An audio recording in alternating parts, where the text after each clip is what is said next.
एक तरफ Ukraine border तो दूसरी तरफ अब सीरिया।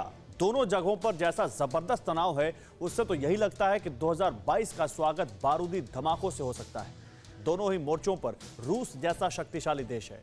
खुलासा हुआ है कि सीरिया के जिस लताकिया बंदरगाह पर इजराइल ने हमला किया, वहां रूस के सैनिक मौजूद थे। रूस ने उस इलाके में S-400 को तैनात किया हुआ है और अब सवाल उठ रहे हैं कि आखिर S-400 के रहते इतना बड़ा अटैक कामयाब कैसे हुआ।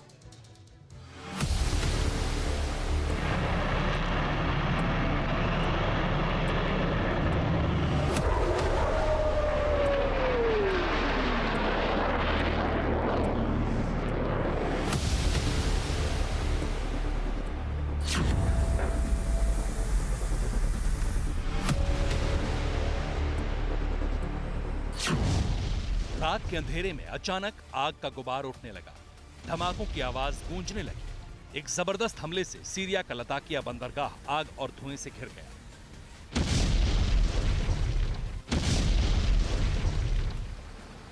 टारगेट पर वो जगह थी जहां कंटेनर रखे जाते। कंटेनर डिपो में तेल के टैंकर भी मौजूद थे, इसलिए हर धमाके के साथ आग और भीषण होती चली गई।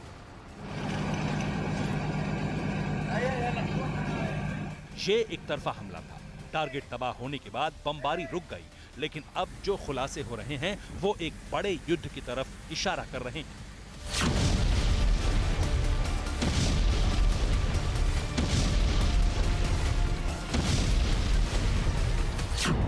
पहले सिर्फ इतनी खबर आई कि हमला इजराइल ने किया। मकसद ईरान से आए गोला बारूद के जखीरे को खत्म करना था, लेकिन बुधवार को जो रिपोर्ट आई वो बेहद सनसनीखेज है। लताकिया में रूस के सैनिकों की टुकड़ियां मौजूद हैं। रूस ने यहां S-400 air missile defence system तैनात कर रखा है। सवाल है कि S-400 के रहते हवाई हमला कामयाब कैसे हुआ।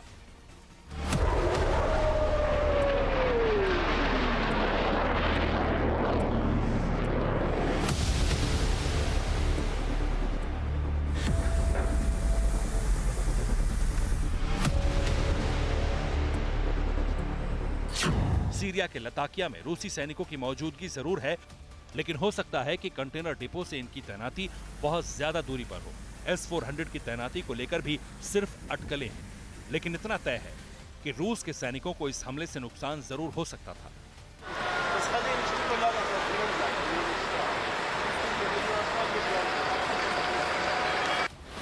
फिलहाल न तो इजराइल की तरफ से कोई प्रतिक्रिया आई है और न ही रूस की तरफ से।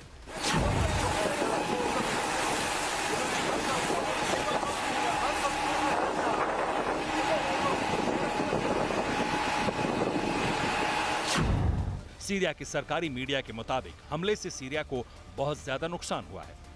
अब तक किसी की मौत की खबर तो नहीं आई, लेकिन कुछ घर, अस्पताल, कई दुकानें और टूरिस्ट स्पॉट को नुकसान पहुंचा है।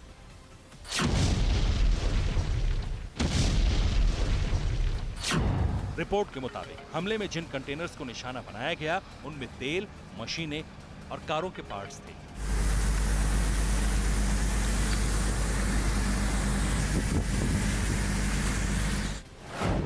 रूस के सैनिकों की लोकेशन लताकिया से लगभग 20 किलोमीटर दूर है। जगह का नाम हमीमिम है और रूस यहां एक हवाई अड्डे की देखरेख करता है। सोशल मीडिया पर रूस के S-400 की तैनाती को लेकर सवाल जरूर उठ रहे हैं, लेकिन इतना तो तय है कि अगर वाकई रूस का एयर मिसाइल डिफेंस सिस्टम काम कर रहा होता तो मिसाइल या हवा से लताकिया में हमला नामुमकिन था। इजराइल के चुप्पी के बीच तमाम रिपोर्ट्स में भी यही कहा जा रहा है कि इजराइल की खुफिया एजेंसी को बंदरगाह पर ईरान से हथियार पहुंचने की खबर मिली थी। हिजबुल्लाह ग्रुप तक हथियार और गोला बारूद पहुंच ना सके, इसलिए इजराइल ने पूरे कंटेनर डिपो को ही तबाह कर दिया।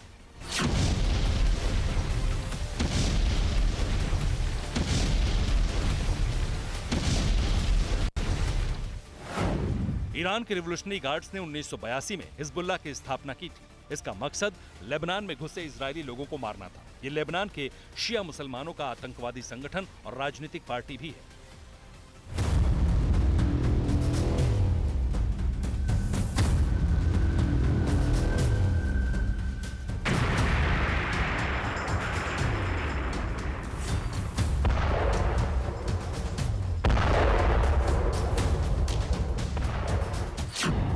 2022 के लिए इजराइल के इस कदम को खतरनाक इसलिए माना जा रहा है क्योंकि इजराइल के साथ अमेरिका है। जबकि सीरिया की बशर अल असद सरकार को रूस और ईरान का पूरा समर्थन है। ईरान रूस के दम पर ही लगातार इजरायल को चुनौती दे रहा है और इजरायल ईरान पर डायरेक्ट हमला करने की बजाय सीरिया में ईरान को टारगेट कर रहा है।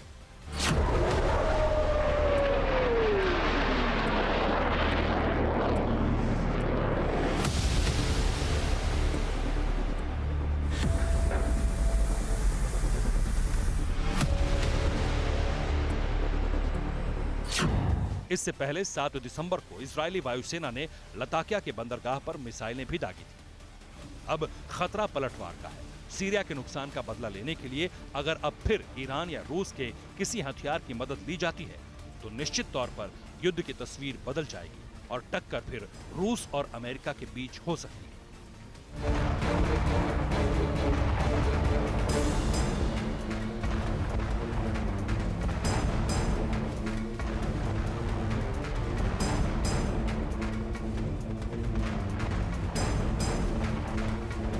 Bureau report, TV9 Bharatvarsh.